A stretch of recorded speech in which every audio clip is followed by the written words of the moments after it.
vous étiez jusque tard hier soir dans l'hémicycle au Sénat où la réforme des retraites a été adoptée.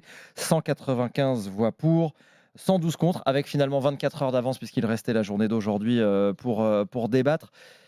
Ça reste un vote, une adoption au Sénat. Est-ce que c'est une difficulté pour vous dans ce combat que vous menez contre la réforme? Est-ce que ça lui donne à cette réforme une première légitimité démocratique? Vous savez, il y avait peu de surprises à attendre. Au Sénat, la gauche représente à peine un tiers des sénateurs et des sénatrices. Donc, naturellement, nous savions quel serait le résultat. Mais on a tenu 10 jours et 10 nuits, vous voyez. Et hier, en guise d'illustration, j'évoquais la résistance du Fort Alamo au Texas en 1836 face à quelques centaines, même pas moins de 200 Texans qui résistaient à 5000 Mexicains. Voilà, comparaison n'est pas raison, mais on a résisté, on a fait passer les messages. La gauche a été très unie, les trois groupes de gauche vraiment ont travaillé ensemble, main dans la main, c'est très important. Notre chef de file, Monique Lubin, au groupe socialiste, a porté toute une série de propositions alternatives. Vous dites c'est fort à l'AMO, côté majorité, ils disent que c'était de l'obstruction très organisée avec des centaines d'amendements et de sous-amendements parfois quasiment identiques. Vous savez, quand on vous met dans la figure des articles du règlement du Sénat qui vous bâillonnent de fait en termes d'expression, quand le gouvernement utilise l'article 44, qui est en fait le petit frère sénatorial de l'article 49.3 à l'Assemblée nationale, ce qu'on appelle le vote bloqué. Il n'y a pas d'engagement de responsabilité du gouvernement, mais c'est exactement le même résultat. Ben, écoutez, nous on essaye d'exister, on n'allait quand même pas plier le genou devant la droite sénatoriale, qui d'ailleurs, je tiens à le préciser, mais, eux disent nous avons utilisé ces articles parce que la gauche faisait de l'obstruction. Oui, c'est l'histoire de la poule et de l'œuf, ça. Voilà. Donc nous, on a porté des amendements. On a été jusqu'à l'article 7, le fameux article 7, le 7 mars, et c'était notre volonté, c'est-à-dire de ne pas évoquer le 7 mars avant la grande journée de mobilisation qui a été celle de mardi dernier. Et puis, vous avez donné les résultats. Il faut les regarder de près, ces résultats. 195 voix. C'est 50 voix qui manquent à la droite sénatoriale classique. 50 voix. C'est quand même pas neutre. Et nous, on a progressé par rapport... Des sénateurs qui n'étaient pas là, qui ne sont pas venus voter. Non, pas du tout. Ou qui ont voté contre. Qui ont voté contre ou qui se sont abstenus. Moi, j'ai regardé le détail ce matin, vous imaginez bien du résultat. Non, c'est pas un résultat brillant pour M. Retailleau, M. Marseille, les deux grands patrons de la droite sénatoriale. Et c'est par rapport à ce qui va se passer à l'Assemblée, peut-être une alerte non négligeable, parce que ça veut dire que cette réforme est quand même comprise comme étant très impopulaire, ça vous le savez, et surtout sur le fond, elle est injuste et inutile. La Première ministre dit hier soir, à la suite de ce vote, qu'une étape est franchie, mais elle dit surtout qu'elle se dit confiante, sûre qu'il existe une majorité pour que le Parlement adopte définitivement cette réforme.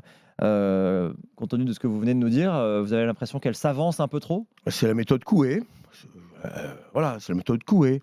Mais en fait, et je reprendrai les propos de mon collègue de droite, Bruno Retailleau, qui maintenant est l'allié le plus direct de la droite élyséenne. Au moins là, les choses sont claires, les masques sont tombés face à cette réforme brutale. Monsieur Retailleau disant, mais à l'Assemblée, ce sera la roulette russe. Ou la grosse Bertha. La grosse Bertha, c'est le 49.3. Donc, les gros moyens. Les très gros moyens et des moyens brutaux. Mais imaginez-vous, si le 49.3 a été utilisé, on aura utilisé l'article 44, vote bloqué au Sénat, le 49.3 à l'Assemblée nationale. Ça pose un problème de légitimité. D'ailleurs, c'est ce que dit M. Berger dans un grand journal du dimanche aujourd'hui. Il dit que ce serait dangereux d'utiliser l'article 49.3 sur cette réforme. Vous estimez aussi que ce serait dangereux ? Oui, parce que quelque part, cette alliance des droites, qui n'est pas contre nature, mais une alliance des différentes droites dans ce pays, aboutirait ça reste notre constitution, ça reste des outils qui font partie de notre démocratie, il n'y a rien d'illégal là-dedans. Il n'y a rien d'illégal, un petit problème quand même politique. C'est qu'aujourd'hui, 70% des Français sont contre cette réforme et 90% des actifs sont contre cette réforme. Donc, on peut avoir raison tout le temps, tout seul, contre tout le monde. Quelles seraient les conséquences quand on dit que ça pourrait être dangereux ? Si vous voulez, de la part du monde syndical, ça veut dire que la France pourrait rentrer dans une démarche, je dirais, non pas violente, je l'espère pas, mais en tout cas une grande colère. Parce que une grande colère. Et puis dangereux aussi sur le plan démocratique, parce que finalement, quand vous continuez à désespérer les Français, avec une réforme, encore une fois, qui fait peser tous les forts sont les mêmes. Enfin, je le dis à vos auditeurs. Euh, euh, 30 millions d'actifs dans notre pays, il y a au moins 20 millions de ces actifs qui vont travailler 2 ans de plus à partir du mois de septembre prochain. C'est ça quand même cette réforme. Et on ne demande aucun effort aux plus favorisés, aux plus privilégiés de nos concitoyens. Vous dites que vous avez peur de la violence. Jean-Luc Et Mélenchon. j'ai peur de l'extrême droite. Ouais. J'ai peur de l'extrême droite. Vraiment. Vraiment. Madame Le Pen ne dit rien. Elle attend, un peu comme Ramina Grosbis, elle attend que ça lui arrive tranquillement. Et M. Macron, aujourd'hui, joue vraiment avec le feu, y compris dans un mépris. Il y a un mépris vis-à-vis de l'intersyndicale. J'ai lu la lettre de l'intersyndicale lui demandant « Monsieur le Président, il y a un problème, on vous demande à vous rencontrer ». Et sa réponse est indigne de la responsabilité qui est la sienne. Ça aurait servi à quelque chose, cette rencontre? Mais écoutez, quand vous avez, encore une fois, autant de Français qui sont opposés à une réforme, des 7 manifestations qui ont eu lieu, même si celle d'hier a été moins fréquentée, on le sait, mais beaucoup quand même de manifestants dans les rues de France, des métropoles, mais aussi des petites villes. L'intersyndicale unie, et c'est rare depuis ces dernières années, demande au président, Monsieur le Président, on veut vous voir, on voudrait parler avec vous, parce que c'est sa réforme, c'est pas la réforme Borne, c'est pas la réforme Dussopt, c'est la réforme Macron. Et la réponse, il n'évoque même pas l'idée d'un rendez-vous. Il répond sur, voilà, je demande un effort aux Français. Il répond que c'est le temps parlementaire et qu'il ne veut pas s'immiscer dans ce temps parlementaire. Ce que vous auriez peut-être condamné s'il avait... Temps parlementaire avec le vote bloqué d'un côté et peut-être le 49.3 de l'autre. Non, c'est pas du temps parlementaire, c'est du temps parlementaire bloqué. Je reviens à ce que vous disiez, les risques de violence. Jean-Luc Mélenchon, hier dans la manifestation à Marseille, dit « Nous allons trouver une porte de sortie par la force ». Vous reprendriez ce terme? Il faut trouver une porte de sortie par la force. Qu'est-ce qu'il veut dire par la force? Jamais. Vous avez bien compris, j'étais pas très proche de M. Mélenchon. Donc moi, le bruit, la fureur, la violence, ce n'est pas ma manière de faire de la politique. Et vous qualifiez ça comment? C'est un appel à la violence, ce que dit Mélenchon là? Quand on parle comme cela, on est dans la logique du grand soir, insurrectionnel, protestataire.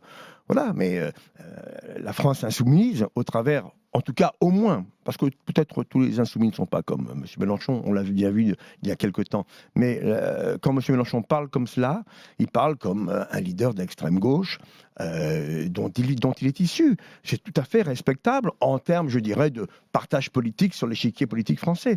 Mais vous vous désolidarisez, mais...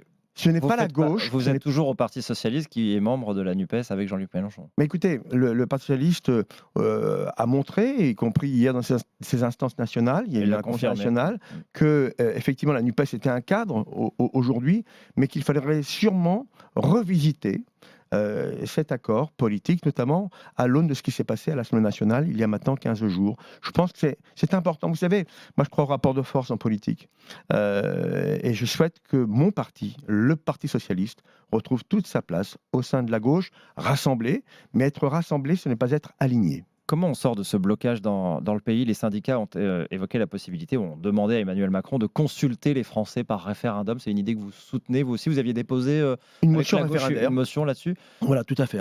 J'ai présenté au nom de la gauche, avec beaucoup d'honneur et de fierté, une motion référendaire disant, écoutez, puisqu'il y a un problème de compréhension de cette réforme, que vous pensez qu'elle est la mère des réformes, M. Macron, qu'elle est indispensable au pays. D'autres pensent qu'elle est profondément injuste et inutile.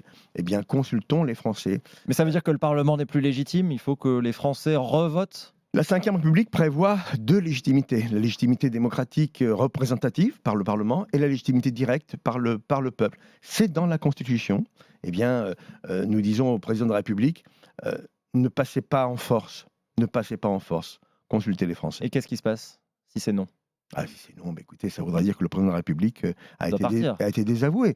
Non, sur un plan juridique, aucun président qui a été battu par un référendum, sauf un seul, le général de Gaulle en 1969, est parti après un référendum négatif. Vous pensez comme beaucoup que cette période laissera des traces? Oui.